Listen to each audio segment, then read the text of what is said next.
అక్కడే కాదు, ఎమ్మెల్యేలు కావచ్చు, ఇప్పుడు రైట్, ఇప్పుడు మండలిలో కూడా అదే పరిస్థితి. ఏం చెప్తారు మేడం? పవన్ గారు, లాస్ట్ లో మీ వాయిస్ కట్ అయిందండి.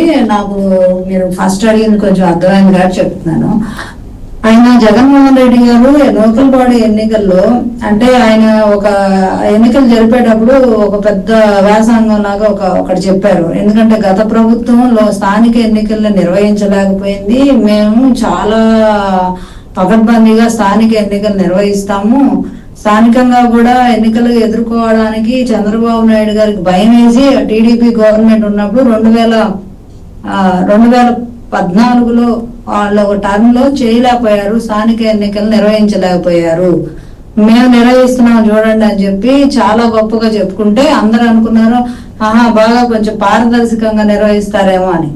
ఆ తర్వాత 1-2 మీటింగ్స్ తర్వాత అందరు ఎమ్మెల్యేలని, ఎంపీలని, వాళ్ళందరిని పిలిపించి టార్గెట్లు ఇవ్వడం అంట. నీ నియోజకవర్గంలో ఎవరు ఎక్కువ ఏకగ్రీవాలు చేస్తారో వాళ్ళకి అవార్డులు, ఒకవేళ చేయకపోతే వాళ్ళకి రివార్డులు, లేదా చేసిన వాళ్ళనేమో అప్రిషియేట్ చేయడం, వాళ్ళకేదో కాసేపు భజన చేసినందుకు ఏదో ఒకటి చేస్తారుగా, అలాగా వాళ్ళకి టార్గెట్స్ ఇచ్చి ఏకగ్రీవాలు చేయాలి అనేది, మొత్తం మనమే చేయాలి అనే ఒక టార్గెట్ ముందుగానే, అసలు ఎన్నికలకు వెళ్ళక ముందే నామినేషన్ల దగ్గరే అసలు ఎవరిని ఏనీయకుండా ముందుగానే ఊర్లలోకి వెళ్ళి బెదిరించడాలు ఇలాంటివన్నీ చేశారు.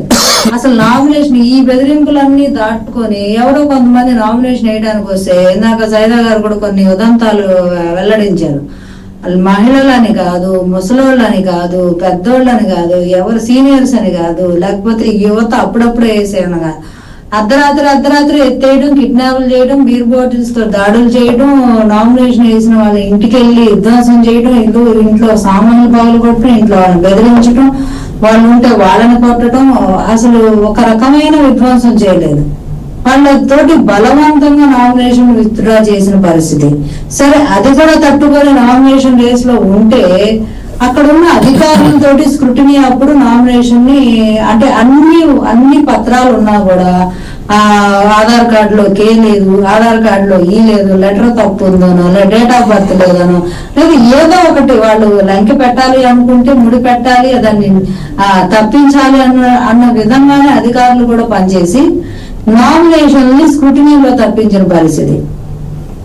ఈ రకంగా అన్ని ఏకగ్రీవాలు చేసుకొని బలవంతంగా ఒక ప్రజాస్వామ్య విలువల్ని తొందరలో తొక్కేసి స్థానిక ఎన్నికలు నిర్వహించుకొని వాళ్ళందరికీ పట్టం కట్టుకున్నారు. వైఎస్ఆర్సీపీ పార్టీ నాయకులకి కావాల్సిన పదవుల పందారం చేసుకున్నారనే చెప్పాలి. సో అక్కడ ఆ ఎన్నికలప్పుడు టీడీపీ కూడా బహిష్కరించింది, ఆ ఎన్నికలు మేము పాల్గొనము అని చెప్పి. ఎవరైనా రెబల్ గా ఉండి ఇండిపెండెంట్ గా వేసిన వాళ్ళు వేశారు. అంతే తప్పితే కొంతమంది జనసేనతో కలిసి టీడీపీ జనసేన కొంతమంది అక్కడ గ్రామ స్థాయిలో కమిటెడ్ గా సర్పంచుల్ని, ఎంపీటీసీని గెలిపించుకున్నారు. అక్కడక్కడ లోకల్ లీడర్స్ డిసైడ్ అయ్యి,